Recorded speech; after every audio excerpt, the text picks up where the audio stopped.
Ah bobo, mumetu ba musale. Ah, mumetu ba musale ko. Et donc on est 640 si on est 650. Que Dieu vous bénisse de partout. Merci énorme. Sous tout ninga ba komi nganga.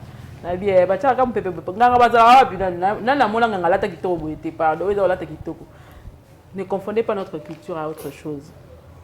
Et là, on va mettre la biso que culture na biso za mabe ba mo bazongo ba sa ila na kuzu. Nzamba mona papa mbola bino na ye lisusu na kufaki na lalaki na zongi je suis là tu es moi je suis là que Dieu vous bénisse de partout bandeko balandi yo kali télévision na pesi bino mbote. Merci de votre fidélité, merci surtout de vos conseils, de vos suggestions, de vos critiques qui nous permet d'améliorer ce travail. Nous sommes là pour faire ce travail comme il se doit. Na ba oyo ba sengeli ni kozala na plateau na biso na bango toye ba ko sala ba analyse ya kitoko pe ya malamu mingi. Merci Nabaoye Soba accompagner Rabiso. Merci énorme. Il faut savoir gérer la solitude pour comprendre ce qu'il y a derrière tout ça là, ou mesurer sa force par rapport à la solitude. Surtout, on a nommé très bien. Oui, barotala na no soki tiwa pinzambe ya ko zanga na bomo ina o kenza ba ko zanga te azala kaka. Sko moni kenza ba ko zanga te. Donc c'est un peu ça, que Dieu nous bénisse de partout. Nazana moko boyebi ke tout ça une analyse makasi bo fongola da ba bongo na bino bo pesa nga bongo na bino po makambu bandi to ça ngo bongo bo pesa nga bongo na bino. Désormais Moussa les Zongi, j'étais très occupée. Maintenant je suis rentrée, je suis là, on va travailler, on va parler, on va se sentir. Faisons ensemble Nzambe asunga biso te ba kosala musala ngo lolenge sengeli mingi Nzambe de azala mokambi na biso na ke ko pesa yembo te moko ya ba boyebi mingi pe bolandaka mingi. Bodingra pe koyoka ye moi mingi mais fongola penda bongo parce que to beta penda masolo to beta ngo du début jusqu'à la fin. Bonjour de Paris na pesi ombote. Bonjour MK, moi suis Toko, bon dimanche. Merci pareil. Que Dieu vous bénisse. Amen. Même si Dieu, sa bonté, sa grâce n'est pas juste, nous sommes en injustice makasi. Oh. Ah oui, hein, oui, Dieu est injuste. Mais bon dimanche. Action. Alors Dieu, sa bonté, sa grâce, je disais, est injuste. Parce que je ne peux pas comprendre que Dieu peut, comme la Bible dit, Dieu punit de génération en génération. Quelqu'un qui a été innocent, et oui, le remonter, parce que par an, n'est-ce pas, quand on a ça ramabé, il faut y foutre un mot. C'est là où intervient l'injustice de Dieu. Dieu n'a jamais été injuste. Donc, si le peuple sur qui est invoqué mon nom s'humilie, prie et cherche ma face, je me laisserai voir. Donc déjà, si je comprends, parce que nous ne sommes pas dans un débat. Nous ne sommes pas dans un débat. Nous ne sommes pas dans un débat juridique, ou bien un débat de droit, ou bien un débat chrétien, j'allais dire. Parce que Nzambe akolinga peuple oyo aboy oyo aliki mutu oyo aboy oyo Dieu a aimé Isaac, il a eu Jacob, je crois quelque chose comme ça. Donc ça montre n'est-ce pas que Nzambe aboy mutu na kokaka pour Nzambe na non c'est d'accord abiki na non je suis pas athée, je suis chrétien. Mais cela n'empêche parce que nous pouvons raisonner sur l'attitude, le comportement de Dieu. Ça montre ça, c'est que nous est innocent. Aux opinions parce que papa n'a pas de soumo, qu'on a de soumo. Ça, c'est pas un débat. Peut-être, c'est comme on va faire ça prochainement. C'est comme on a toujours dit, l'amour vrai n'existe pas, l'amour sincère n'existe pas. Ça existe. Ça n'existe pas, c'est un rêve, c'est un idéal. Existe. Donc nous aurons peut-être fait un débat prochainement. Tu parles de faire un philosophe, madame. Okay. Tu parles aussi devant une philosophe. Ouais. Alors je suis vraiment un grand philosophe. L'amour vrai n'existe pas, l'amour sincère n'existe pas. L'amour vrai, c'est un idéal. Je ne vais pas être dans ce débat-là. On va faire ce débat prochainement. Donc prochainement, il faut m'inviter. Donc merci Nabino Sobolanaka, chaîne Nabiso MK officielle. Donc merci à Yokani, merci à nos fans de Paris. Nous avons été ainsi va la vie, ça a toujours été comme ça. Même Dieu qui nous a créés, tout a été. C'est obligatoire. Donc c'est normal, c'est logique. Tout le monde a été, tout le monde peut se faire été. C'est normal. Voilà. Moutouye sera kolingayote, moutouye sera sepelanote, nulle part dans la Bible, que tout le monde sera d'accord avec toi. Nulle part dans la Bible, on dit tout le monde va t'aimer. Non, et ça la mate, bah comment on peut t'aimer. Na yé nzambe écoute mon keli, ou akeli biso. Et là, bah tu vas lingakaete. N'de pas c'est l'eau et l'ékelanga. De ce qu'on t'a dit exemple, on comprend que tout le monde ne peut pas être aimé, et c'est comme ça. Et yéba que t'es one la tiki, n'akina le bon la tiki. Mon de Paris qui m'est ça? Non, je vais bien par la grâce de Dieu, je suis en bonne santé. Je sais que le modèle de Paris, c'est l'homme bio, l'homme frais. Mais je suis un homme chaud. Je suis tellement très chaud. Voilà, Dieu me fait grâce sur cela. Maintenant, il y a Gianni, c'est quand même l'organisation NTPC, ça, qui est Makassi. N'importe quoi. Il faut m'inviter à parler n'importe quoi. Musée national, Balouele Bino, pour une fois. Nani, artiste de la Makuna. Tu sais, nous devons être beaucoup plus sérieux. Famille et non, MK, vous savez, il faut pas... Le bas famille et Zumbo à Malonga. Mon Bogangela Gangela qui est commis et mon ami Bapesi.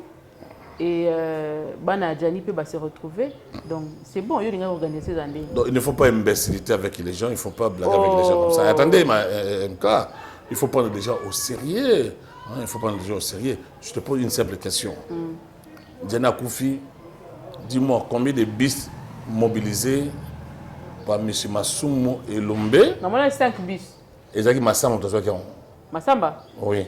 Non, vous n'êtes pas informé. Vous n'êtes pas informé? Mais informe-nous. Non. C'est Massamba. C'est Massamba.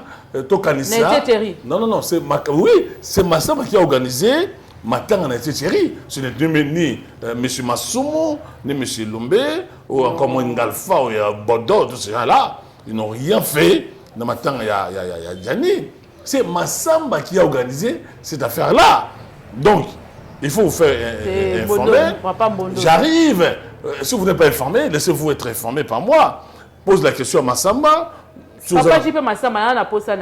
Oui, je vais vous faire passer son numéro, je vais l'appeler. Donc, c'est lui qui aurait tout organisé par rapport à Matana Adjani, quand il y a bis, parce qu'il avait déjà créé un groupe WhatsApp aussi, l'amour de Djani. Donc, c'est Massamba. Mais alors, il faut poser la question, tu ne veux pas l'organisation. Donc, j'avais encouragé nos frères et nos sœurs à diaspora. Alors, tout ce qui s'est passé dans les Tchétchérés, c'est Massamba qui a fait ça. C'est Massamba qui a fait ça. Renseignez-vous, c'est Massamba qui a tout fait. Ok. Donc, c'est ça. Nous sommes les gens qui sont... Mais un TPC, c'est qu'ils ont amusé alors. Bassal et l'autre côté. C'est un groupe ethno-tribalo, n'est-ce pas? Donc, il faut savoir une chose. Parce que l'autre côté, mais musée national, Bassal, non, je te pose la question simple. Ils ont créé ce qu'on appelle, parce que vous avez pour Frengaï, caisse de solidarité, n'est-ce pas, aux artistes, quelque chose comme ça. Chapeauté par Tchakala. Je te pose la question dans ces chroniqueuses. Dis-moi, ils ont fait sortir combien d'argent? Babi, c'est bon, on est la prise dans la famille à Tchakala. Deuxième chose, hypothèse. Famille à Tchakala, je l'ai dit, famille à Djani. Maman Denise, elle qui n'y a son charge. Non, tu ne comprends pas ça. Maman Denise, c'est une organisation, c'est une fondation, oui. Et ça, Maman Denise, c'est pas un PTC, je crois, quelque chose comme ça. Et ça, Bangoté. Vous parlez de Maman Denise ou vous parlez de Bango? Je vous ai parlé de Massamba, qui est une organisation privée à Massamba et Moko. Qui a fait quelque chose. Qui a fait quelque chose. Dis-moi, Bango, qu'est-ce qu'ils ont fait sortir comme argent? Mais quand on a posé la question, Bango m'a pas ça les locaux, parce que Maman Denise a non, c'est pas normal ça, c'est pas sérieux. Non. MK, avec beaucoup de respect et la conscience à votre égard, même si vous avez la famille, tout le monde a un bon ébélé. Est-ce que tu as un autre côté de ma casse ou maman les gars, moi, pile, naïe, à moi, 1000 fois naïe. Mais je réponds à la question. Combien Massoumou, Bodo et Lombe Galfa va payer ça dans le bon ya Djani? Combien? Dans le cas de la chanson de Bago, 0. Attendez-moi, j'arrive. Les gens qui sont venus d'Europe, diaspora,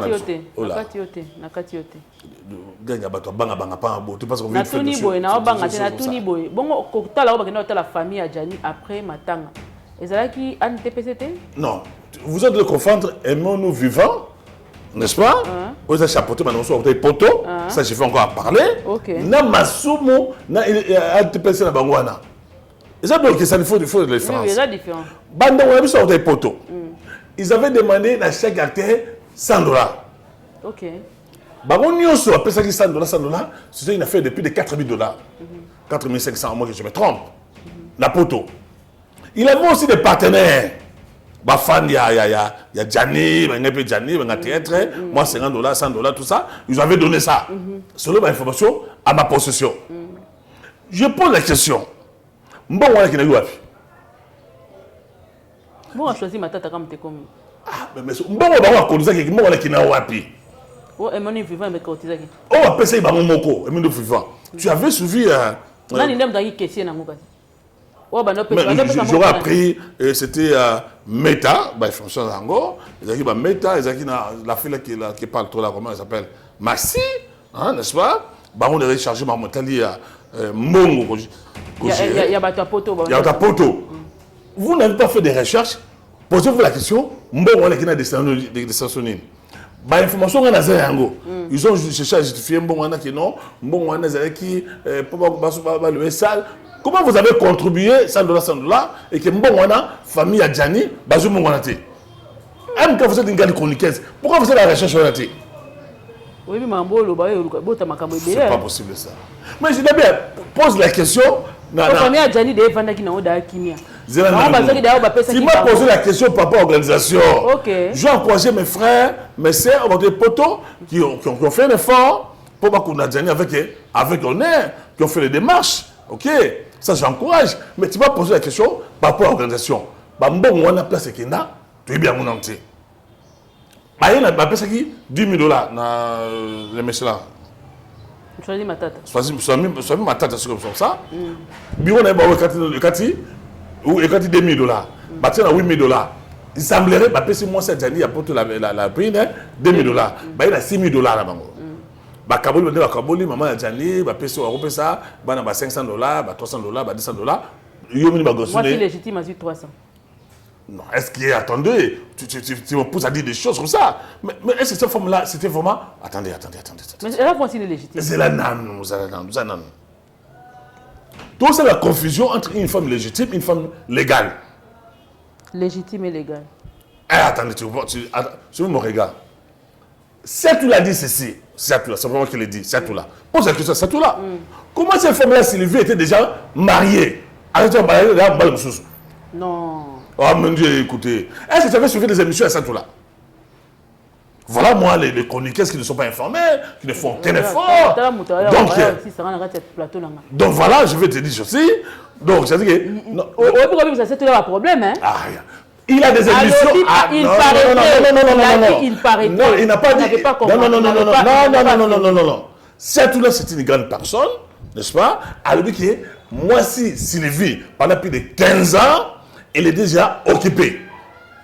C'est pas moi qui l'ai dit, c'est Setou là. Mais pourquoi la famille de Djani faille accepter que... C'est une grosse... Attendez, c'est une grosse bêtise de la part de la famille d'Abango. Comment une femme qui est déjà engagée dans le Moussoussou? Elle a dit Bagouana, vous avez mis sur la non. Sylvie, vous me dites, cette femme-là, Sylvie, pendant plus de 15 ans, au Djana qui est, à une mobilité. En attendant, elle a mobile pendant 21 ans. Non, attendez, je pose la question. Une fois, je pose la question. C'est moi qui te pose la question. Fais live, dans cette là. Moi, si les j'ai $300, pourquoi? Et vous dites, il a des émissions. Il a des émissions, il y a surtout là, où ils ont testé que moi, si vous appelez la femme légitime.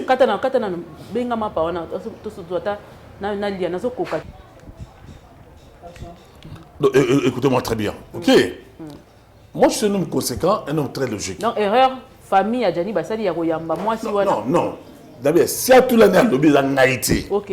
Mais c'est plus dans la potonné, moi, si à Djani. Elle est informée. Surtout, elle est informée, elle m'a salé. Et puis ensuite, tu avais suivi. On va passer les $300. Là, je ne sais pas, ce n'est pas une raison. On a un bâton sous le lobby que c'est l'injustice parce que la femme légitime devrait avoir 2000, Nan, il devrait avoir 300. Mao. La brune. Et puis Mao va passer l'autre. Non, attendez, qu'est-ce que vous appelez la femme légitime, la femme, tout ça? Peut-être les gens, je suivais ces débats-là. Au bana poto, tout ça. C'est on a poto. Maintenant, école à l'État, ou bien école privée. Là, je ne sais même pas. Ce n'est pas un vrai débat. J'avais suivi également que tant que bon wana salaire il y a déjà tant et bimi $1,500 moi c'est $500 la brine 1,200 maman tout ça mais je pose la question de quel droit maman Jani a bon et belé pour que moi c'est na ba na donc c'est une question peut se poser ok même si le partage est un héritage hein bana za toujours bon et belé par rapport à maman la bango azoboko la bana pe so ebelé à donc comprendre été bana Jani musu ebelé bazana na pas maman na ye toujours se comprendre été ok on y va est-ce qu'il a fallu donner na maman ya Jani notre maman j'ai beaucoup de respect la considération maman ou bien fallait opé ça moi c'est na bana ye te bana na ba maman différent non même si ils ont des mamans différents tout ça mais c'est là pas maman ya Jani c'est un autre débat mais le problème c'est que on a remarqué que maman a une bonne belé par rapport à Bassi, dont vous appelez des femmes légitimes. Je sais aussi, Bana Jani a botti na CV. Je ne pense pas qu'il va avoir pas maman Jani, il va avoir pas maman. Donc ça pose un problème très sérieux par rapport à Pata Johanna. Là, ce n'est pas un débat. Déjà, il faut savoir. Mais on avait reproché trop à diaspora, comportement de Bango. C'est-à-dire qu'il avait deux camps. Les radicaux et les modérés. Les radicaux, 2 minutes, oui, surtout les radicaux, jeunes gens qui sont venus ici, qui là très bien, propre, bien, qui là poto, et qui est sur madame Matanga, na butu la manette ya mwindu. Donc, ça veut dire qu'il faut comprendre cette affaire-là. Groupe, écoutez, tu as vu ça, il va complexer le coup, la bino, tout ça. Nazomona bino. Il a complexé Kimi Matanga. Papa, Kimi Matanga, oye butu, on s'est clipsé. On a posé question, on a dit, ok, on va y arriver. Je vais arriver. On est très complexé dans la baninga. Je vais arriver, je ne vois pas personne. Dans mon élo, vitesse à Néné, donc, je ne sais pas, le débat, ce n'est pas à ce niveau-là. Donc, laissez-moi continuer. Donc, il faut dire, n'est-ce pas, que déjà, il avait des cas. Il avait les cas, par exemple, Siatoula, Molaï, Devos, évangéliste, je ne sais pas si l'évangéliste, c'est pasteur, tout ça, je le concède. Donc, Bango Azab a modéré et ils ont tenté, il y a que blanchir la brine. Ok. Suivez les propos, il y a Siatoula semblait culpabiliser Jani pour dire que Jani a Koufi pour Masangara, tout ça. Tu avais suivi. Il a tenté. Je parle très bien français. Il tenterait, je parle comme journaliste, de blanchir la brine. Quand vous suivez aussi des Vos, il aurait tenté que blanchir la brine pour dire écoutez, la brine n'avait pas refusé. Il y a un peu ça me connaît pas et pas Jani. C'est Jani qui aurait refusé. Je suis conditionné comme journaliste politique. C'est Jani qui aurait refusé parce que ça va dossier dans la brine. Parce que déjà, avoir une gunda comme Navita, le Bilo, quelque chose comme ça, doit avoir qui est moko. Donc, ça veut dire que vous avez suivi, comme nous avons dit, non, et ça va nous suivre la Kinshasa, la Djani, tout ça. Nous sommes tout le monde bango, la Djani, attends, tu vas maman bota bango, papa bota bango, surtout devant la caméra. Attendez, mon Dieu, ça n'est pas mon aïe. De cette zone, il faut que la caméra soit un gros plat, qui a ça live. Tu l'avais suivi, dans le ciment. Mouké, live, place, tout ça. Et vous avez suivi Hans avec c'est tout là. Mais tant il y a un mot, ça c'est vous avez critiqué un mot aussi. Mais là, on va poto, parfait à poto, soit à poto, 4 saisons. Personne. Écoutez-moi, si vous voulez voir 84, qu'est-ce que je vais avoir peur? Tu as fait quoi en 84? En 84, j'étais en Europe. Et si je vais aller en Europe, il y a des poteaux. Ah non, attendez. D'ailleurs, Poto est à Canal. Aujourd'hui, même en Europe, il a des sans logis. Il passe comme un poteau. Il ne fait pas. Quand il y a Poto, il a facile sur les caractères. Bon, qui m'a matin à Pon. Qui m'a matin à thé. On s'est clipsé. Non. Moi-même, d'abord, moi aussi. Pas du tout. J'étais éprouvé, il faut savoir ça. J'avais perdu mon beau-frère. Et puis, je suis arrivé là-bas, mais Naza Moutoumou te remettre en évidence. Bon, il y a un modèle de Paris, Naza Mouké, tout le monde est il y a poto, il y a télémi, on a un téléphone. Donc, je suis modèle de Paris, je suis un bio, l'homme frais. Il faut savoir qui suis-je alors. Ce n'est pas le débat. Donc, Matin Adjani, organisation Nango, qui m'avait aussi énervé, c'était comment Elomé devait prendre la parole. Il fallait la parole. Non, il n'avait pas le droit. Qui devait prendre la parole? C'est là, non, MK. Attendez, tu es une femme instruite quand même. Elomé n'a pas été Azali conseil juridique. Vous avez Massoumou, le sénateur à vie, le président éternel. Lumière, c'est bon. Le président éternel, tout ça. Vous avez une alpha. Le président éternel. Le sénateur à vie. Il va l'envoyer chef coutumier. Il va l'envoyer à Salamabe. Papa Mbosso. Nikolo, tu es Papa Mbosso. Ok. Papa Mbosso, on a vu Massoumou. Mbosso, il y a théâtre. Il y a Zaka place, on a beau il y a Zaka Awana, tout ça. Donc, nous avons suivi et l'homme prend la parole pendant qu'Engalfa était là. Lui qui est un simple conseiller juridique. Il ne pouvait pas prendre la parole. Qui devait prendre la parole? Soit, si Massou n'avait pas pris la parole, soit le secrétaire général, soit le premier vice-président Alpha, soit le deuxième vice-président, par exemple, le premier vice-président, le deuxième président. Lui, comment il devait prendre la parole? Il commençait à moraliser les gens, tout ça. C'est base de quoi? Et Lombé, lui qui est juriste et avocat de ce quoi, il devait prendre la parole à Zolo Batou, Nalfa Zakiwana Albaïtouane. On l'a délégué peut-être? Non, qui devait le déléguer pendant que Nalfa n'était pas absent? Attendez. Il a juste passé la main. C'est pas normal. Mon frère, je veux que toi tu parles. Est-ce que tu comprends ce que je veux dire? Très bien, je comprends. L'hiérarchie ne lui donne pas le droit de venir parler à la place des autres. Et surtout qu'il est conseiller juridique. Il ne siège pas dans les décisions, dans l'organe décisionnaire, comme on dit. N'est-ce pas? Il n'est pas dans le comité. Quand le comité se réunit, lui n'a pas la parole. Il est qu'un simple conseiller juridique. Ça t'a énervé? Non, ça m'a énervé aussi. Je me dis, voir ces jeunes garçons-là, le secrétaire général, le jeune avocat, là, comment il s'appelle là, Oxygène, qui se fait un protocole. Il est secrétaire général de Yablo Kwana. Waouh, il s'est fait protocole là-bas? Mais je l'ai vu, comme protocole. Alors que un secrétaire général, c'est le cerveau, c'est le pouvoir. C'était les conseils qui devaient faire le protocole et Oxygène prendre peut-être la parole. Bien, les autres pouvaient bien s'organiser. Et puis ensuite, même qu'il y a un cas comprendre négatif. On va comprendre. On comprendre le choc. Non, mais qui s'en est fou pour comprendre très bien. Je vais me la plateau. Non. Excusez-moi, moi je.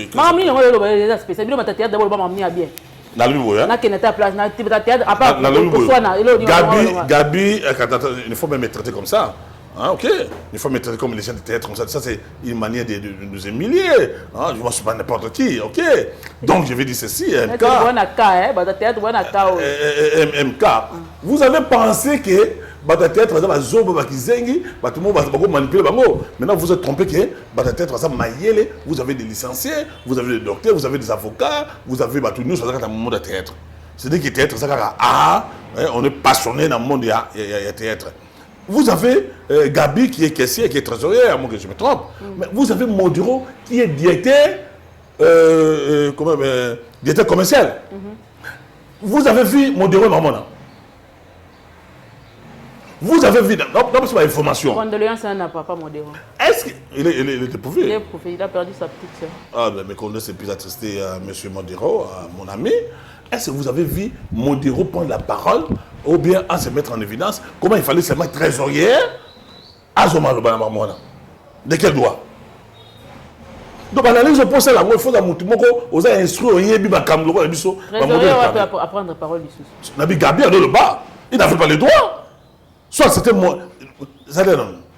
Modiro, il était financier. C'est lui qui allait mettre en évidence, mais on a vu Modiro s'effacer comme ça. Bon, là, je ne sais pas des raisons. Donc, l'organisation, il y a matin, il y a Gianni, c'est passé, c'était essentiel que l'organisation a accueilli, que son homme se repose en paix. Mais là, on a besoin que la brine devait être. Il faut beaucoup de prières, il faut remettre la bien union sur Gianni. Sous-vêtements, il faut remettre la famille. Famille, il faut remettre en face. Alors, ok. Non, attendez, tout va bien. Parce que la paix, je sais qu'il faut savoir, nous sommes des Africains, nous sommes des Bantous. Je suis vu Maraï, escroc, maman ventilé le coup de Maraï, je l'ai dit avec force, avec énergie. Mais un vieux, je n'ai respecté jamais, il n'est pas sérieux, il n'a ventilé, il n'a tintin le coup de Maraï. Non. C'est une aventure de tout bord. Peut-être vous allez me poser la question. Est-ce normal, tu sais, va payer 50 000 pour une famille, il y a un individu, à une famille, un individu, tu prends 15 000 $, au lieu de faire poto, n'est-ce pas, tu prends 35 000 $. Vous trouvez ça normal, vraiment? Même cas, il faut dénoncer, vous les chroniqueurs. Preuve de toi, non, tu sais, il se preuve. Non, lui-même, il a fait des émissions, il a des preuves comme ça. Et comment c'est que ces garçons-là ne peuvent être. Non, mais les garçons. Comment c'est que ces garçons-là ne peuvent être inquiétés? Maraï. Quand on ne sait pas se respecter, on ne doit pas se respecter. On ne doit pas se respecter. Non, ça, on a qui est. Mais bien sûr qu'il a vu 15 000 $, à qui m'a dit Porto. À qui une famille 15 000 $. L'État va organiser la funéraille, la famille entière à combien? Ça, c'était méchant, ça a été criminel. Et puis ces garçons-là, à ça inquiété, avant il y a un poteau, à ce moment-là, tout ça. Je l'appelle garçon parce qu'il ne s'est pas respecté, il n'a pas respecté la famille à Chakom. Est-ce que na partage M. Salami, Yamao n'avait pas le droit d'avoir quelque chose? Vous ne pouvez pas botter moi en Nadjani. Bon, je ne sais pas comment ils se sont organisés. Il a droit parce qu'il faut savoir aussi une chose. Je vais vous donner des. Djani, il faut savoir que Djani, avant Nakanandako, dans le pan à Mao, il a été nourri. Berger, et berger, je dis, pas Mao, il avait droit aussi. Moi, ça s'appelle Malamo. Quand même, il fallait passer par Mao, na Bolamo, et puis Mao à Salaka, parce que l'information c'est Djani qui avait mal fait à Salaka Mao Mabé, n'est-ce pas? Tout le monde a dit, monsieur Belé, au Mao, à Zola qui est là, Djani Mabé, à Zola humilié, ça passe naïe, na Bolonga Oyo, Djani, à Tikaraye, à Kobala, Sylvie. Ça, il faut sauver des choses comme ça.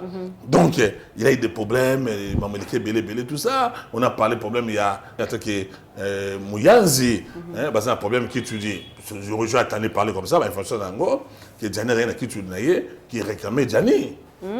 Bien sûr que oui, c'est l'information de ça, il y a des parts et d'autres. Il y a une stabilité dans la relation. C'est-à-dire, j'ai appris beaucoup de choses. L'information dans la Belé, mais comme tout ça, mon alobésité, il y a eu des vérités qui étaient cachées, Babapo, Belé, moi je ne peux pas soulever ça ici. Donc il faut savoir que le roi Djani, de côté Makambou, est belé. Mimi, par exemple, vous savez. Mais il y a que Moukolo Matin, à chaque Congo, Batubazala qui était daté. Surtout veillé mortuaire, il n'y avait pas de gens. Attendez, MK. J'étais là, sur l'année de l'émission, au mode de Paris, j'étais là. Mais j'ai attendu beaucoup de choses dans ma temps à chaque Congo. Oh.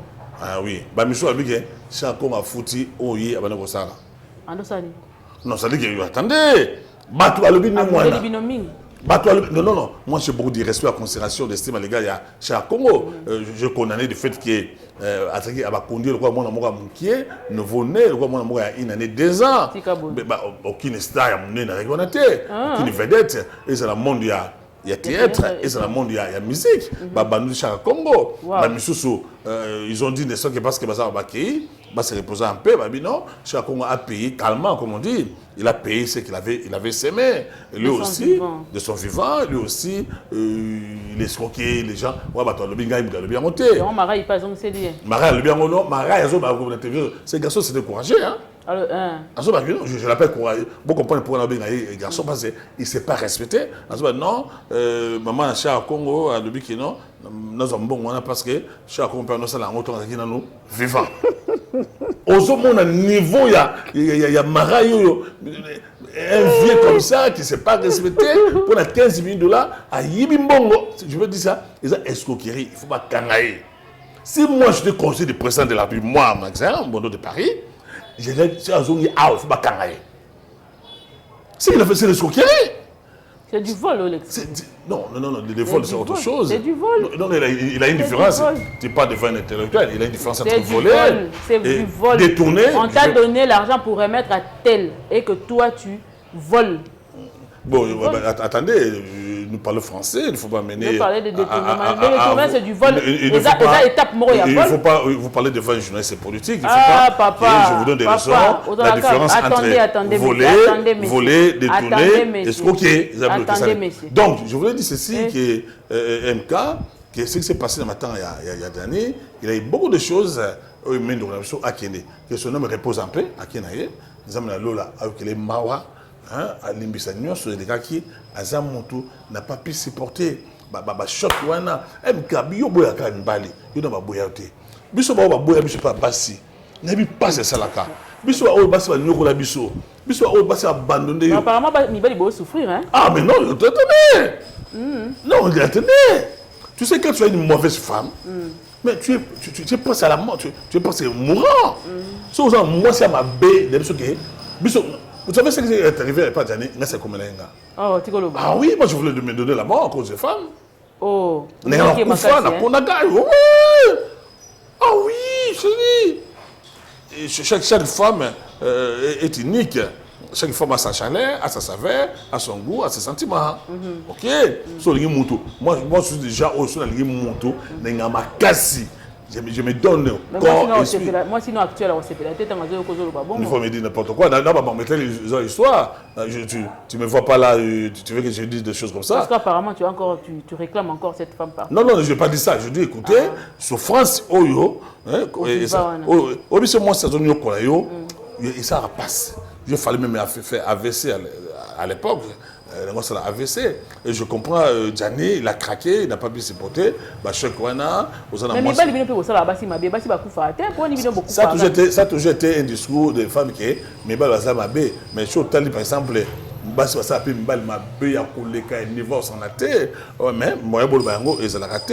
qu'il faut savoir aussi.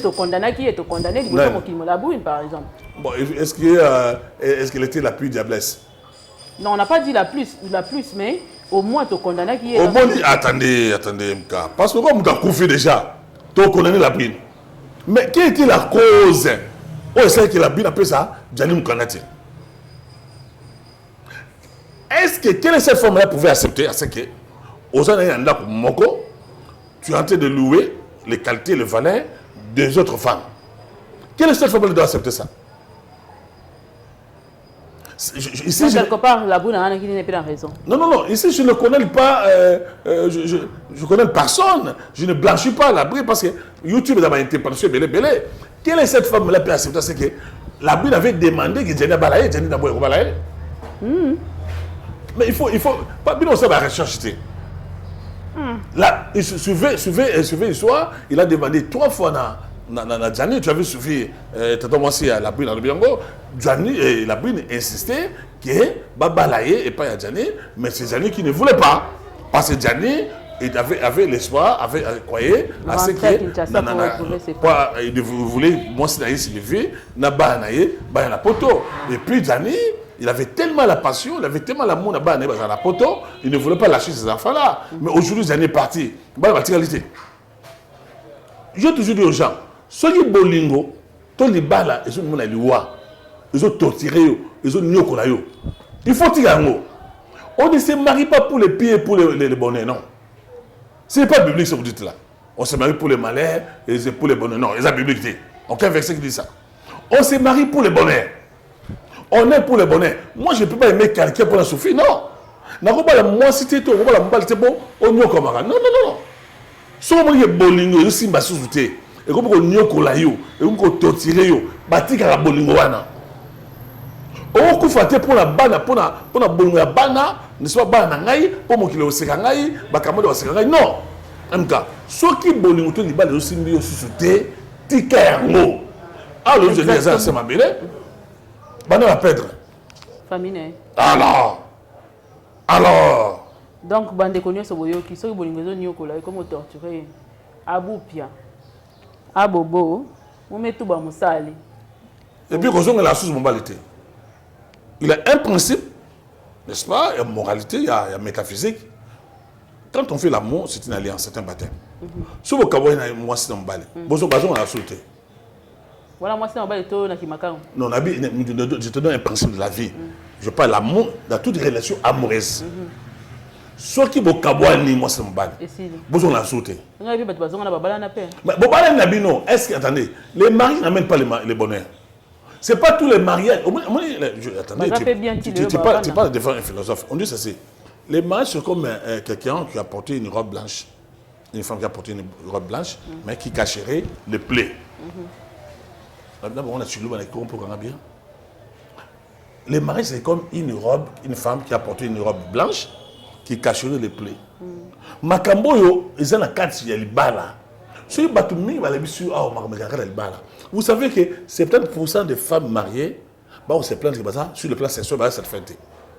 Une étude américaine. Basi mingi mabala zo na bavana mabala o bavana pour na bana bavana pour na bateau mais bateau souffrir sur le plan sexuel sur le plan affectif sur le plan amoureux bavana ka bavana mais libolio et ça la sous-té ça vous savez oh mabala to beta on lisolo muko mususu mais to continuer na ligne peut ça appréciation na par rapport ya film oyo suspect ou tikoleka na SB. Non, vous savez déjà il faut savoir une chose par rapport à j'ai toujours dit par rapport à l'écriture, j'ai parlé d'écriture journalistique, écriture artistique, il y a cela. C'est le show au départ, il s'est bien écrit des films. Dans tous ces films-là, il met toujours de la passion, de l'émotion, du suspense. Tu vois, à ça fort sur le plan artistique, sur le plan écriture artistique, comme on dit. Donc c'est là, scénario, mise en scène, moi je te parle toi sur le téléphone, c'est pas normal, il faut bien respecter, ok. Donc, quand tu parles avec quelqu'un comme Modo de Paris, il faut toujours regarder Modo de Paris. Donc, il faut savoir une chose que nous sommes, il faut savoir que c'est la batte Oyo, n'est-ce pas? Oyo, il y a beaucoup d'écriture. Tu vois, par exemple, Lombe, c'est un bon metteur en scène, un bon scénariste. Ngalfa, Modero, on a des grands scénaristes dans le Non, je dis, moi je m'attaque à Lombe, pas sur le plan privé, intime, non, je m'attaque à Lombe par rapport à comme un conseil juridique, il a laissé Vimboso à Zawana pendant autant d'années, c'est ça mon problème, n'est-ce pas? J'ai toujours condamné Lombe, par rapport à la manière dont il a géré les conflits entre Silana Belleville, Silana Pechanga, mais je n'ai rien contre Lombe, là où il est, il sait très bien ce que je veux dire. Bon, nous avons des bons metteurs en scène, des bons scénaristes, un bon ambition. Le film, il y a Sila déjà, il avait des émotions, il avait des suspens. Bravo, il y a maman. Il y a un trophée ébélé parce qu'il se met au travail. Même des débat, il y a des chroniqueurs, il y a des chroniqueurs, mingi bazo détruire ici là bah aussi se nous souvenir entre ces collègues peut-être vous allez me poser la question. Bah ça ba chroniqueur mo ba ça la solution entre si là. Oui, tu as entendu parler non et tu mingi va créer problème entre si là na ba collègue n'est-ce pas ba conseil na y a théâtre. Ils sont d'accord ou bon, attendez. Nous sommes sur YouTube qui serait basé sur Buzz. YouTube, c'est un business, c'est affaire. Gagne-pain. Si par exemple quelqu'un, je ne pense pas que c'est là, aujourd'hui, aurait envoyé une chroniqueuse ou bien un chroniqueur à Figamoto. Jamais.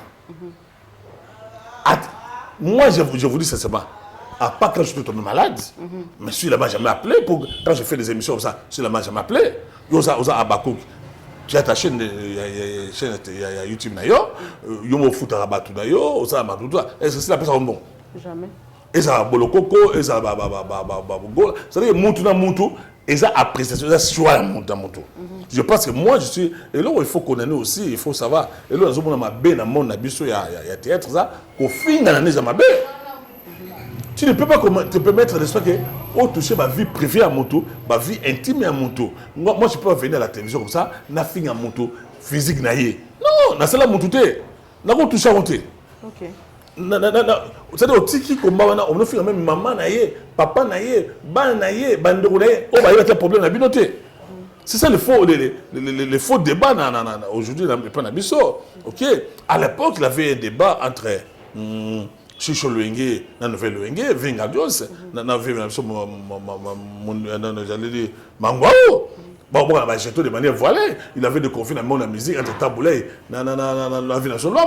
Mais nous finissons à la tête sur le plan physique. C'est créé à intimité, c'est créé à vie privée, on a besoin de noter. Là-bas, tout ça, il faut. C'est là où je ne suis pas d'accord avec mon jeune frère, la duchesse. Je l'ai suivi, excusez-moi, mon cher, je te donne un conseil, c'est pas bon. Vu dans privé, vu dans intime, tu peux pas venir, c'est ça devant la caméra. Il a peut-être que il peut comme il est le quoi Gianni, non, il n'avait pas le droit de dire des choses comme ça. C'est sa vie privée, sa vie. Moi, c'est une barre. Autant que nous sommes dans ma vie privée, ma vie intime, ma cause ma cambo, mais il y a un peu de dans le sujet, par exemple, moi, ça n'a pas foufou, moi, ça sonne pour la est-ce que c'est normal vraiment? Toi, par exemple, au moment d'un conflit au milieu, au BJB, qui a des problèmes sérieux avec sa femme. Et je me dis, la télévision, à le même Amida. Tout le monde conflit au milieu, à le même Alia. C'est sa vie privée, sa vie intime. Je n'ai pas apprécié le comportement de notre jeune frère, la duchesse. Il ne pouvait faire ça. Comme j'avais condamné. Il avait sonné d'alarme déjà. Non, c'est pas normal. Il a un Mukanda, il fait sa vie, il a ses enfants. Est-ce que moi, je suis là, malade, mon kidé? Pour les bichons, tu peux savoir ma belle à mon tout, c'est pour Kaboinaï. Au moment où voici ma sacration Kaboina, mon bal, et là, il y a mon bal, c'est pour ça que je suis ah, bébé, c'est local. Ah, même ça va y réputation, mais ça va me toutes les femmes ça comme bali argumentaire comme ça. Ah non, moi ça c'est impoli. Alors désobéir bino. Alinga binoté. Amoko c'est la moi c'est ma comme la famille na yé. Ako c'est moi c'est ma comme ba camarade na yé. Supporter mingi. Da supporter mingi, na ça bon. Est-ce qu'il y a tel monde ça que m'a bé tomber na bisoté. So chemise na ya pembe et sur ma faute. Est-ce que tout le monde dit ça? Est-ce que moi, si j'avais posé la question à Mme Soussou, est-ce que la bine a attaqué à ma baie, a tout cela jamais Gianni Malam Kaka? Pourquoi on ne réfléchit pas à terminer comme ça? Sauf que moi, je suis un kaka, je suis un montou, et qu'on a mis au bord de ma baie, aux autres, nous avons mis sur la badoie. Non. Et ça va vite, nous avons un cause. Ta vie intime, ta vie privée. Ça n'a rien à voir avec la télévision. Ça n'a rien à voir avec la télévision. Mon travail. Pourquoi est-ce que ta vie privée, la vie intime, si on passe à moi, ça va mettre en aïe? Dans l'autre, moi, c'est un tout ça. Est-ce que toi, on a besoin de la vie privée? La vie intime. Toi, on a dit malade. Pourquoi on a la télévision? Tant on aussi barana toujours lié toujours mêlé toujours la photo tout ça. Tant on bébé sur na vous ma belle na onso na on la télévision. Nous devons être reconnaissants, redevables. Donc c'est la malade monte ça la télévision, YouTube, tout ça très attention. Sinon j'ai toujours condamné par comédien. Aussi moi c'est yo chéri na yo copain, fiancé na yo tout ça. Est-ce que tu es obligé de ça va toujours ça tellement aux en tu n'es pas obligé. Moi, c'est ta vie privée, ta vie intime. Parce que non, ça la moussa, la théâtre, non, ça va répétition, non, ça va production, la tournage. Ma femme ne peut pas venir là-bas. Alors, ça année. Pour mon amour, vous avez danger, il faut se. Moi, c'est un yé, tout le monde a yé, à ce moment, sanga, tout ça. Quand on va mettre mon ciseau, on va pénétrer vie dans le privé. Tu n'es pas obligé de nous avoir causé codiquer, il faut codiquer, ou bien codiquer sur les bancs. Tu n'es pas obligé. Ah oui, le téléphone, il y a un moi pèse l'équipe, donc tout le monde pourquoi l'équipe, n'a pas de demandé à filmer en gros, à mais allez foufou, allez pondou, allez tonson, à tu peux commenter, non, tu peux pas très bien, mais on est ailleurs pour un jour, tant mon bébé là. Abimisa. Voilà. Tant mon qu'il a eu qu'il a mawana passe. Non, c'est ça. Kaka mabe. YouTube egoleka mukomoko. Ne azomona attends. On na teke YouTube egoleka. Mais relation éthique. Bana na biso ba koye banaka. Na ba couple mususu peut-être. Obosa na ngote. Je vais le komoko. Attendez un cas. Il faut savoir une chose. Confie à belle vie nassile et aussi la un jour. Ça ne peut pas continuer comme ça. Ça va s'arrêter un jour. Le succès est périodique. C'est vrai aujourd'hui dans le monde il y a théâtre, n'est-ce pas? Et ça a toujours ma tendance. Si tu veux apparaître, il faut soit aux alentours de ta belle vie, soit aux alentours de la c'est une évidence. Au matin, au kita. Soit tu es pour belle vie, soit tu es pour Moudane Trazaté. Donc au moment où ils ont mis Kola Kala, Massou, il y a belle vie.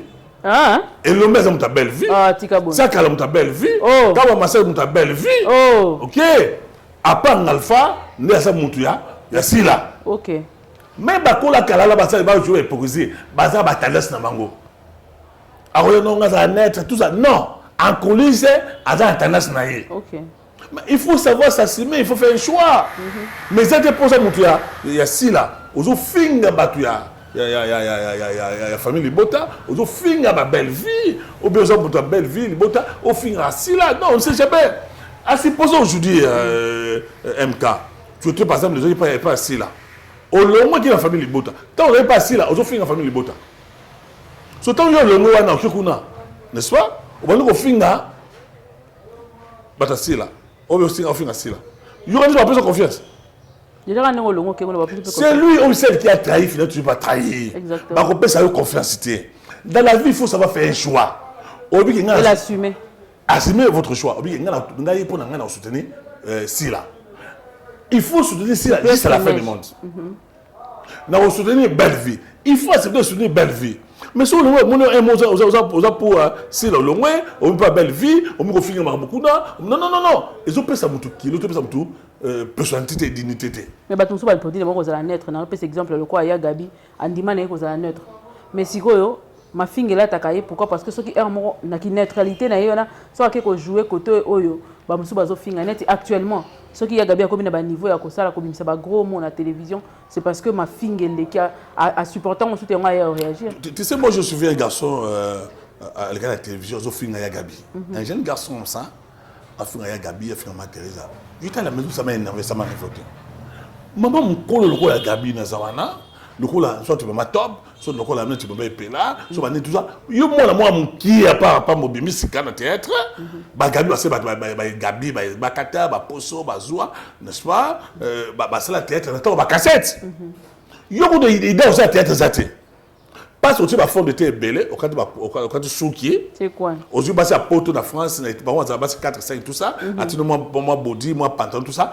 Tu prends les courages, les kilos, tu passes à la télévision pour finir, maman, me coller le col à Néwana. Et puis, finir, intimité dans le bango. C'est ça. Et puis, non, maman, vous avez un petit mot, un garçon, tout ça. Non, c'est pas normal. Ce n'est pas le jeu, ça manque de respect. Je suis fait plusieurs fois. Il y a des gens de la télévision, façon à Zofika, Azul le bango. Namona maman Teresa zolela bana moka miki ya miki ka ba pona fond de terre mozo pa komika PD azuma mbongo moboyo pata na mutuka mobo ni tout ça avec ko saka na maman mkono ngona bani ba tête bana kala quand ça âge ya maman abotaye azo marquer respect comme ça na télévision batu azotala bana ya Gabi azotala ba otala bana ya bakata bana maman to famille na bango pe ba otala ba famille ba otala ke bazo finga bino yaya ba finga bino maman na moi garçon moi mon kiebo tout ça pour appeler ça que $20 parce que $30 babi kene on a fingaé et pour tout ça normal vraiment au moins normal vraiment que au finga mutu on peut critiquer la personne pas injurier je dis na ba toujours na ba tobi tout qu'on soit dans la biso mais dans une famille restreinte ou famille élargie même na musala tout qu'on soit mais tout qu'on finga na terre en cas si vous avez fini ne pardon pas la personne là surtout na public.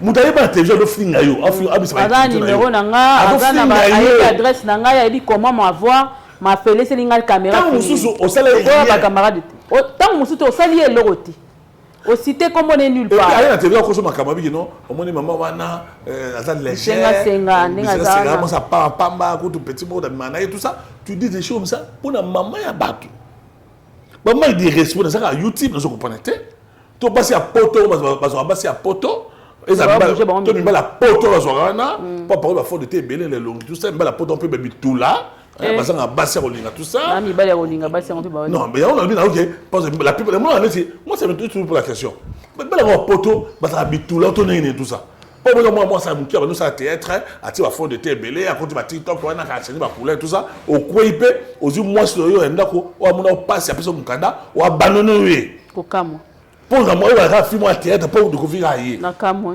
quand il y a 6 appels musu ailleurs pour ben pas ça on peut afficher ça bah ça va les balles dans 4 5 6 il y a États-Unis il y a France il y a Canada il y a $, tout ça moi $1000 $5 attendez tout ça c'est rien tant que moi si n'importe où la passe à Bradaton pour organiser foyer na bino Yo zo ma ozo mbongo, on a pas moi yo a pas wana ya ba 4 du matin, 5 du matin, poti na makamo mo bondowe mo ne soit fimo a paka juma, n'est-ce pas? Ya cheta. Mais ba biku tu lelo basi balinga su na internet eza mi bali ndembo ba 5 basi ata 4 5 apoto. Non, écoutez, parce que moi facilité nzala yo koti. Non c'est moi c'est pour mbala linga yo, ils ont fait na TikTok.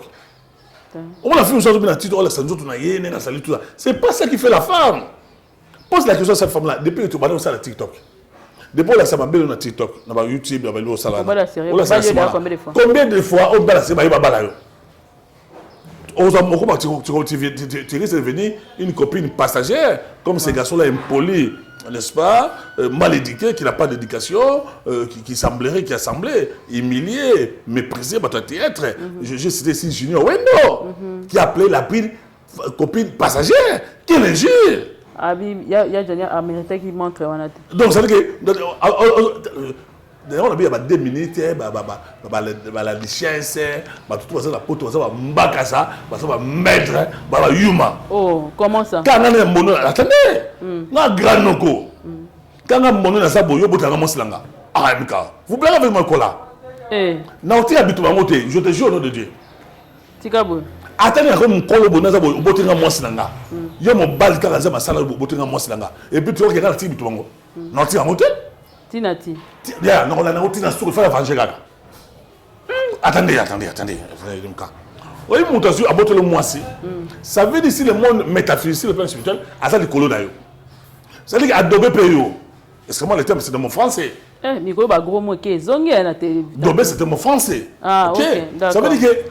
On s'est pas d'échanger. Mouto a yébi, oui, il y a un moisi là. Yo qui est moisi là. Ça veut dire que, on est milling ou diminué.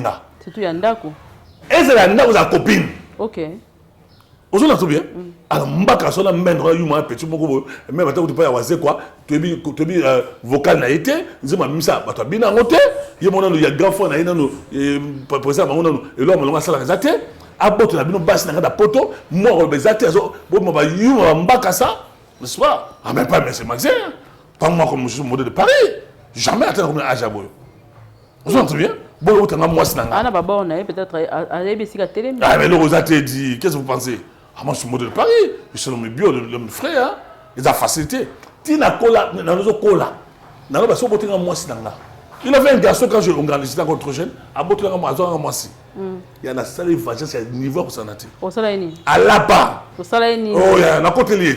Au côté lié, na côté lié, monsieur Bodé de Paris. À Boté moi si. Natika on a dit ah tu as Boté moi si. Na kanga mine. Mais déjà 3 ans na côté là ici. Na côté là yé. Acha abi ah. Na bobelo au salaire na kala. Ya on a zone ici.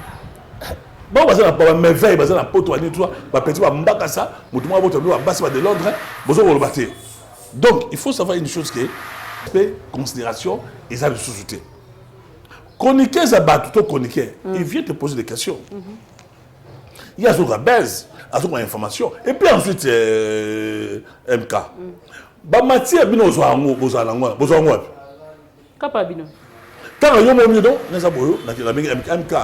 Le cas de Coco, tout ça, Esprit la Lyon, tout ça, dans un poste information aux années, au petit information il y a des comédiens. Tant que je joue on bétango, na pression. Donc ils ont le mot il faut battre comprendre le Coran. Qu'on a pas humilier moninga, on va humilier binonios.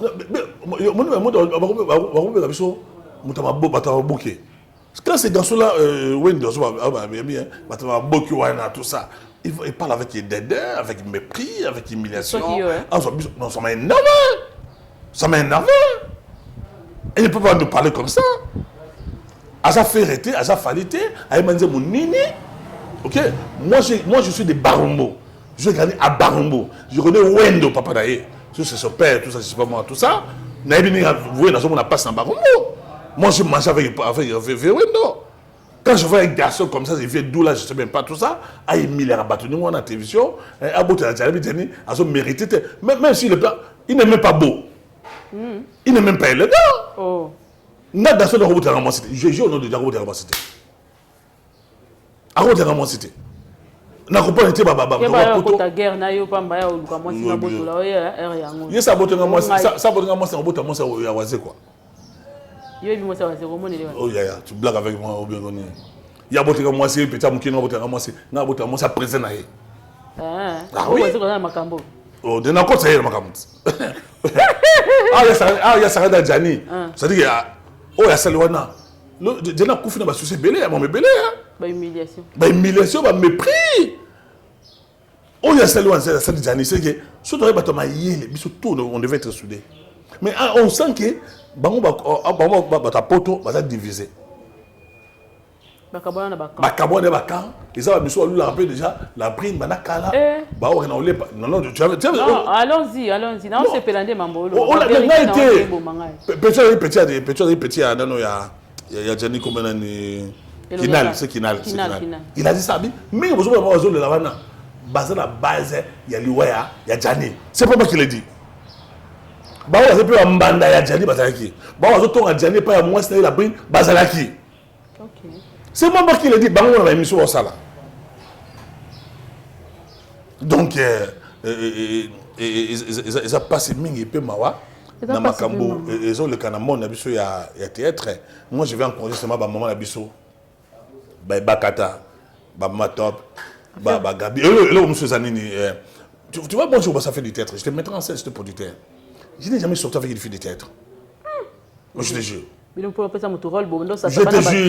te jure. Attendez, pose la question à tout le monde, soit Ebingaï. Tout le baron dit que non. Vous avez été avec mon nom de Paris. Dans ces circonstances, est-ce que quand on a l'ingé, moi, si, il fait dans le monde de théâtre.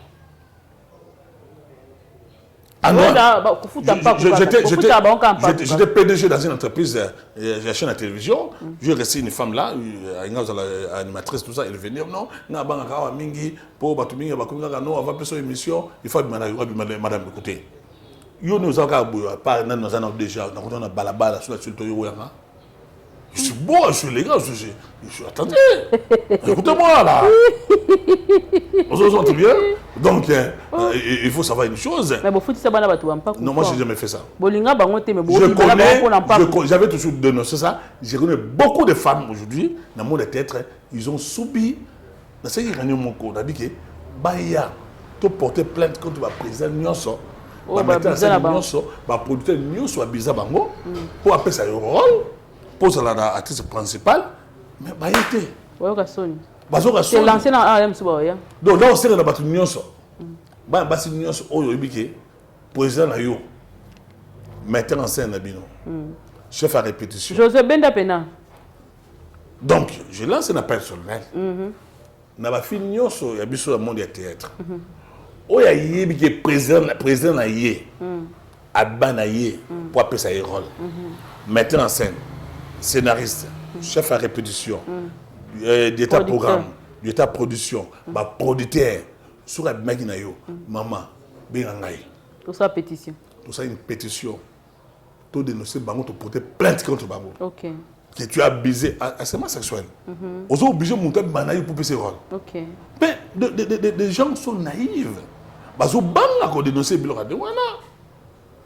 Moi, je connais les producteurs. Oh, moi, c'est à jouer, à faire jouer, essayer. Mais on peut essayer $20 à la chambre. Après avoir abusé, on peut jouer doublement. On joue à la caméra. Et puis, en dehors de la caméra, on peut jouer au rôle de Soussou. Et puis, enfin, je connais une femme, actrice principale, comédienne, à Bissoa. Elle a mon producteur. Producteur a payé 500 francs. 50 francs, je crois. À l'époque, on ne sait pas, le producteur a payé 500 francs. Ça m'a fait très mal. Moi, j'ai des enfants. On a beau minzo tabi kage ba pesa yero. Ah, yebi ba pesa yero. Na mo mbongo mo. Je travaille avec des producteurs, moi la ba fi ozo benga ba mo producteur. On a bini pardon faut tirer un rôle pour pardon qu'on tire un rôle. Abi que non ba pesa rôle oye bana. Bana basi zo mona basa ba sacrifice à grâce à la terre. Tikoloba. Mo so mona producteur mo jo mo na poto mbaka sa mo ben mo poto benga bien. Mama laisse no ba caleçon da mo na oza comme des caleçons. Ba caleçon za ba couleur ni autant la yi oyo jaune, oza pembe, oza chocolat. Je connais ma comédienne, moi si comédienne, je suis la poto à bengi, producteur à bengi qui est. Abina maman contre la chambre. panza makolo panza makolo la qui sango mutaka na yo na fingi na bien non je n'ai rien non déjà non ça dit que avec toi on ça là-bas ba qui a raté te kasi kuna ba on a ba na lobi mabe que bêtise akepe na ni akepe na kada douche ou akepe na kada chambre na ye il commence à se droiter mutana zo filmer hier et c'est la ma na mona ba ba vidéo ya ba de on soit bas sur théâtre. Moi, c'est moi, ça n'a pas autant, 685 là. De ma fille. Ma comédienne, comme ma fille, nous. Alors, ça y est, non, $50, $100, bébé, tu es là, je t'aime, je t'adore. Mon père, il a ligne, il solo. Asa bolunga yo, asa posa bala yo. Est-ce que c'est comme là? Jamais. Au moins, nous sommes. C'est pas quelque chose de ma secret. Moi, dans la poto, moi, c'est dans la poto. Abisabige, quand la chambre na yo, n'a pas mon na yo. Donc, merci pour l'ingo, mais conseil de groupe ça par rapport à nous sur les calculs, il y a des gens qui ont bien réagir, malgré ma finger, à réagir, à tika bon pour quand on a eu ça à la télévision, ah oui, mais c'est pas gros mot. Oui, excusez-moi de dire ça. J'ai suivi aussi, Gabi, il a fait des choses qui n'étaient pas honorables, tout ça, qui n'honoraient pas.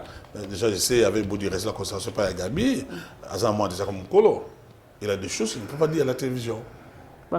Mais non. Ce passé au monde qui était sans offensé, choqué, offusqué, thérapeuté comme tel, n'est-ce pas? Il faut soit porter plainte. Ok? Il soit porter plainte, ou bien vous ne répondez pas. N'est-ce pas? Alors, tant qu'il y a la télévision, attendez aussi, il faut savoir une chose. Tant qu'il y a Gabi Abanaki, je la crois géant. Je connais les bateaux à finir à maman Abisso. Abanaki Michel Naye, Tumba. N'est-ce pas? Alors, Tumba Batou. On a pris la même arme qu'il y a dans Wana. Il sortait des vérités, mais ne. Attendez, vous savez, j'ai toujours dit ça, même dans l'amour, même dans les mariages. Toute vérité n'est pas bonne à dire. Il y a des vérités qui détruisent l'amour. Parfois, dans l'amour, il faut utiliser les mensonges pour sauver l'amour. Les mensonges sauvent l'amour. Les mensonges sauvent le mariage. Le kouta moussou, c'est big ça s'appelle Libala. Et big ça s'appelle Bolingo. La vérité, nous sommes Bolingo. Si tu étais, par exemple, beaucoup de femmes commettent ces erreurs-là. Tu ne peux pas tout dire à ton mec, à ton fiancé, va passer dans une sort. Ça n'existe pas comme ça. Aux autres, créer leur monde à Moutouna. Si par exemple, tu as été violé par ton oncle, là, il faut dire à ton mari, je t'ai violé. C'est des vérités, il faut dire ça. Il ne faut pas dire ça. Il faut les cacher dans yo. Il a des vérités, il ne faut jamais dire de l'amour. Donc, je vais dire ceci. Il y a Gabi, soit. Ah, c'est. Non, mon avis, YouTube. Bah, tu peux commenter, bah, papa qui zengi, aussi là, tout ça. Bah, mais dans la toi, ça va te moi, je n'ai jamais passé à la télévision pour la finir à mon tour. N'a touché intimité, n'a touché vie privée. Je ne ferai jamais ça. Donc, je vais demander à Gabi, au lieu de continuer, Yaroussa Niwana, à se taire. Parce qu'il ne faut pas appeler ça matière dans Batouana. Et puis, il faut diminuer Yemoko Yagabi, à sa maman Yabana Mikolo, n'est-ce pas? À sa baba Semeki, à sa baba Leki, à sa baba Boti, baba Botaye. Alana, il faut pas. Le Bible fait appeler qui s'abatouné pour battre les fingae, appeler qui s'abango. Azota la batouné des fingae pendant plusieurs mois. Il y a la rabango qui a préparé. Et moi, comme il faut réagir, il y a aussi Mbappé Bellevue. Parce qu'une fois, il y a Simbra Moutoumoro Bellevue, a Bengakaya, c'était aussi Mbamoutouana Teponangai. Donc, quelque part, Azo reconnaître que Bellevue a Bengakaya Batouana pour la copie qui s'abango. Pour les encourager. Je ne vais pas trop suivre sur l'émission là. C'est pour dire autant de choses. On a plusieurs fois, il y a Gabi Azo dans la télévision. Ne pas finir pas battu pas baser un garçon à finir bah intimité na yeba finir mais belé tout ça na mona plusieurs fois est-ce qu'il a des preuves que c'est belle vie qui envoie ces gens là-bas finir on montre très bien et puis ensuite si par exemple on a toujours dit ça on a chargé la communication attaché les presse soit tu as envoyé à son JB yo a attaché les presse à tout le monde tout travaille pas à JB tu as envoyé à son au légui na télévision au légui aux il y a soit il y a fallu au légui na télévision aux finga ferré et qu'il fallait récompenser au foot. Ça veut dire que Moussala ou Saza Moussala malam. Tu comprends ce que je veux dire? Non, on a mis tout dans la question. Tant que Moutawa Tindo ya kofingela mutu na TV, tout tant que on finga mutu na TV. Et on a batebele ba ya ka bazo encourager mutu. Neti ngai bona chroniqueuse pour na finga bato bazo encourager nga. na tuna maman moko boya tinanga finga nani oyo alo ba mabe pona sila nga c'est sila na tinanga na finga te mukolo tinanga na finga seke mukolo na olongwa. Ça c'était de un la réponse a so insister na bise maman problème ezate na fongola chaîne repesa nga mwana na moko abando finga maman jamais mwana nga kokota na makambo parce alors bana ba poubelle nde ba papa na bisende ba boti bana ba poubelle to leka na TV yo ya yo mwana bombama ten soko lingi to finga oza na souci ko finga lolenge ozo finga wana bibisa bana no ba ya ko et là moko MK sur le plan de droit on a ce qu'on appelle la diffamation ko kosi la mutu makambo oyo salité et puis nous avons ce qu'on appelle la calomnie c'est-à-dire que au ça makambo ya bien été pour au diminuer mutu ya bien été so va fonder ba kanga yo ne trompez-vous ba kanga yo. Comment si on regarde la télévision, on fait maman moi bino, Azan Dumba, Azan Mungando, Abena Mutubutu, est-ce que vous avez les preuves? Parce que tout n'a aucune question. Monsieur, madame, tu as des preuves que moi je suis Azan Dumba, papa Azan Mungando, est-ce que vous avez des preuves? Tu peux parler de manière générale, ça c'était le nom. Si par exemple, les canaux de télévision, on peut par exemple dire Mado Azali Mungando. Ce qui Mado c'est ça offusqué, offensé, choqué. Alors porter plus de Kangayo. Après, on va fournir pour la dire. Donc, ça veut dire qu'au fin, surtout une femme est sacrée. Moi, c'est ma fille en réalité. Moi, c'est ma sœur en réalité. Pas moi aussi. Hein? Pas moi. La femme, c'est de l'eau. Moi, c'est la maman. Tu sais, je suis habitué à ma bateau. Attends, la balabala, surtout quand on a yo, on a fait moi, c'est même pas moi, c'est yo. Il faut que les camarades. Il faut la tomboka. Je me dis que, je me dis, maman nanga. Banunganga mwasi mobali mwazo finga ye makambo ya ba intimité mambo ya salité ya bondoki ya tout ça ngana on se porter monter ngai MK na ko se portera jamais mutu moko so finga mama batu ya batu na ko se portera ya ngote. Bon je me dis que c'est azo finga pe ndonganga mwasi afinga pe mama na ngai afinga pe tata mwasi na ngai yo mota azo finga mama ya batu. Autant on les a aujourd'hui un ndako, on maman na yo, on maman leki na yo, on maman na basi, ba beto maboko, ba se pe na yo. Et puis on se fait la nona, ba non so la émission que afinga ki wana ma ya salité. Au conseil moninga makambo, o za normalité. Ba kanga yo. Donc là Gabi, au lieu de continuer de faire ça, à tomber dans le piège ya batouté parce qu'on les pousse à commettre aussi des infractions, des erreurs. On se montre que les années la politique ça toujours été comme ça et éviter naïe à sa calme et coller cas va oyo et aussi là un jour et coller cas un jour trop tard dans la bilongi tout ça yo finira ngai côté de d'autres ceux qui do wapi confie à si la belle vie un jour l'autre et causer la cas so o ba do ba finira batu o ba tu la batu boto suka boni non ba l'amitié na kati donc éviter. Faisons des critiques. C'est ce que, par exemple, le problème sur les années. Bah, filmer, bah, tu sais, sur Maïl, la film était. Bah, comment on filme? Quand on filme, la télévision, nous filme. Il y a beaucoup de tout ça. Non. Des films, il faut un débat. Film qui tourne, tu suspect film qui tourne. Nous devons. Le conseil, là, on analyse, analyse. J'ai demandé à Sila, je l'ai dit ça ouvertement. Il devait créer une équipe de communication très puissante. Pour faire la promotion. Il y a le film naïe. Voilà. Vous cherchez les gens. Parce que nous avons tout dans Inde. Maman Zozo m'a promis. Ah, Maman Zozo dans Inde. Maman Zozo. Maman Zozo dans Inde. On a président Yoshua. Président Yoshua. Maman Kati. Kati Kanika. Kanika, va promettre un gars, moi tout le monde en Inde, quand on a oui. Dans mon arabango, moi je suis qui est dans la calme. Donc je vois que d'ici dans 2 mois, moi tout à 2 semaines, nous avons à Dubaï. Dubaï, nous avons sur la terre. Bien à Dubaï, puis on a un Mamoko, on a un Mamoko, maman Soso, je serais gâté, il serait bien, moi je vais être bien gâté là-bas. Un on va décider, mon de Paris, le roi il est poteau, tout le monde nostalgie à poteau qui n'a tout le monde maman Inde. Maman Soso, merci pour la promesse de Singaï. Attends, bon, looking à beaucoup ça qui nous donne un MK, non qui est Inde calamité et Talibino. Ok. Donc il y a bango dans la tête. Non, m'tazo até. Ah, mon de Paris l'homme bio l'homme frère. Donc il faut vraiment essayer de créer une équipe forte puissante. Ils ont chargé. Moi je suis secrétaire national de communication à Damboulé. Je connais la stratégie de Rosara. Comment faire la promotion, il y a film, il y a ci là. pas seulement que ça soit consommé au niveau extérieur à Poto, mais aussi à Kinshasa ici. Action. L'homme bio, Togo Mona Souka Pena. Il y a une émission à Bisso Yalero. Il a posé 2 questions pour te clôturer. Ezali a affaire Doudou Soukou na internet. Il y a aussi un conseil pour couper sa frère Nayo. Et puis au conclure on a concert il a fait. Non, pour ce concert, par exemple, mon frère que je connais, ça fait des années. Moi, je connais Doudou Soukou pendant ça notre théâtre. Ok. Il était trop proche, il y a une amie, Somi, Azouta Lemba, Azouta Barumbu.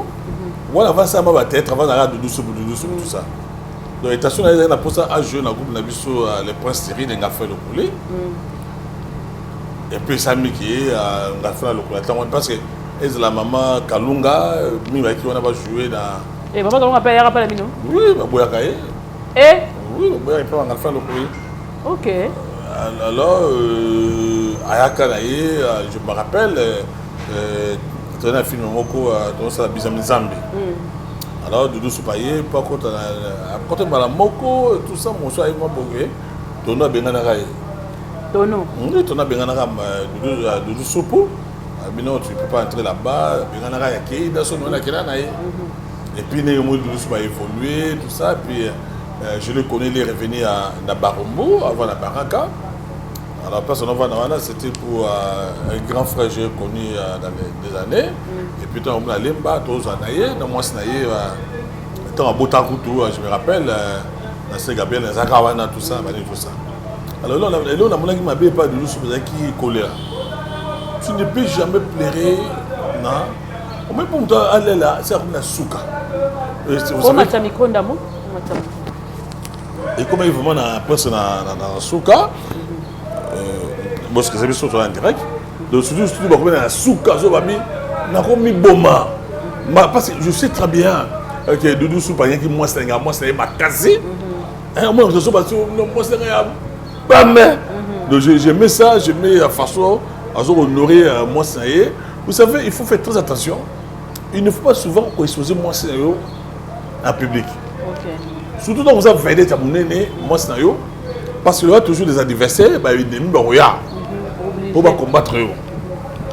Tout le monde a les gars qui qu'on a traité Doudou Souple, tous les mots, traiter moi c'est.